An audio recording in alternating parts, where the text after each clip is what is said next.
saying Filipino is always kind of like what, who, what's that? Light waves.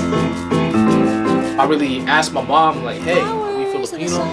So yeah, you didn't know? Listening. Oh girl, that's some internalized bullshit. Tell me about the light waves. Secrets of the moon. The Filipino story and their histories is not going to go out in a bang, it's going to go out in a whisper. Because when people stop talking about it and stop teaching about it, no one's going to know we exist. Set me free. Set me free. Oh my god! Oh man. Favorite Filipino food? Just one? God, I have to pick one. Yeah, that ain't so easy for me. I love eating anything. Oh man, this is hard. God, this is so hard. It's just like I want to name everything. You know what? I really like kare. My favorite Filipino food is kare. I like to eat kare. I love kare. And it's interesting because my mom, like where she was from, they didn't really eat that much meat. It was all vegetables, and my grandma didn't even teach her how to cook it. But my mom makes like the bombest kare ever. She has her own technique, and it's so simple. She like boils the meat for a long time, and she puts a fork in there. And she puts this fork in there. I don't know anyone else that does this, but she puts the fork in there because she says it tenderizes the meat, and I don't know, whatever. It tastes the best. It's like oxtail soup, I guess, and you eat it with, I don't know, for me, I like eating salty foods, and there's this thing called Bagoong. I don't eat tripe. I'm not a big fan of oxtails, but I love kare because of the peanut, right? And the veggies and the bagoong. Bagoong on anything, yo, right? Really. I like peanut kabed because of the it's I like the squash and the bagoong. That's basically it, like the combination. It's pretty good. So yeah, I don't think a lot of people will say that because usually that's something that your grandmother would cook. But now since like I basically live on my own, kind of miss that type of cooking. So I'm kind of between adobo and palabok. Adobo because like that's basically what I grew up on with what my Lola would cook back at home, and then palabok because like it's kind of a delicacy in our family and stuff, and like they kind of only make it during the holidays or during somebody's birthday, so I'd always look forward to that. I really love my mom's bibingka. Shoot, I don't even know the name of it, but it's like coconut milk spread on mussels. On top of mussels. I forgot the name, but it's like my favorite. I don't know what it is.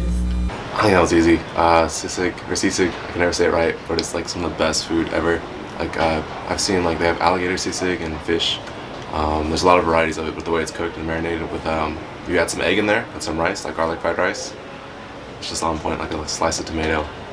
And you just mix it all up. It's delicious. Yeah, it's delicious. Adobo. Because it's easy to cook. I can cook, by the way. I like to eat kare because, well, I make it. I kind of like fish. I mean, like, okay. Sinigang fish, yeah. Because I like that sour taste, and not a lot of other cultures have that. Like a sour soup. So it's unique to the Filipino culture. The one that stands out to me the most is probably turon, like banana lumpia. Just because, I mean, it used to be lumpia, but then because I'm more of a dessert person, banana lumpia. The way I see lumpia is just like so many ingredients and like all rolled up into one delicious thing. So I think that's like what being Filipino is that like we're a mix of so many different like ethnicities, so many like cultures, there's so much to being Filipino, but then we're all really wrapped up into one individual person, and that's what makes us who we are. Food is that place that you kind of, all of us connect, right? I like to think of that as like an entryway. I hate it when it stops right there and say, oh, Filipino, lumpia, end of story. That's not enough for me. No, I know not everybody's an academic, so it doesn't have to get too scholarly, except to say like, isn't there more to this than just lumpia? My favorite Filipino dish is dinuguan, which is known as the chocolate meat. It's pork with pork rinds and pork intestines cooked in the pig's blood. So it's black and it's delicious.